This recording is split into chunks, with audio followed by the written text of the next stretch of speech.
So there's a whole backstory here, and I'm going to put it down below. This is a pinned comment on the backstory if anybody wants to see the entire conversation. Disclaimer, because now I have a trigger warning. This person went on to disclose the fact that they had been sexually assaulted at the age of 15 over the course of 3 months, and as a result ran away from home. So I'm not hiding anything. I did have to delete the comment because it didn't have a trigger warning attached to it. So you can pause to read.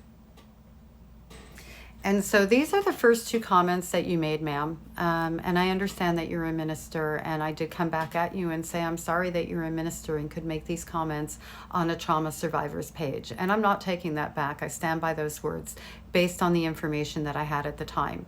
You came onto my page, and this is very much victim blaming and shaming.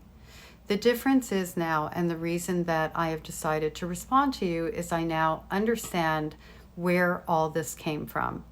I understand, or it appears to me that you are carrying the blame and the responsibility for what was done to you that isn't actually your fault.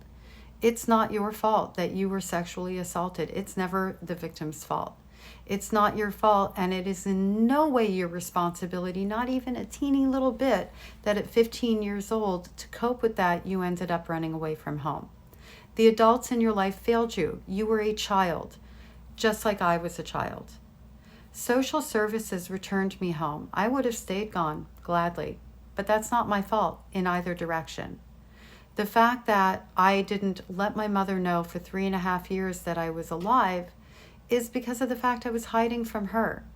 And one of the things that I wish you had done is looked at my backstory, because maybe you would have commented a little differently. You would have at least commented with understanding. My mother tried to unalive me when I was 5 years old, and she dropped me out of a 2-story window. I was fortunate to walk away with 2 broken arms. I hope that's a good enough reason for you. And yeah, I am being snarky on purpose, because your comment pissed me off, and it's not okay. You cannot come on to a victim's platform, a survivor's platform, and judge us like that. It's just simply not okay. And I understand it is a reflection of maybe how you're feeling about yourself.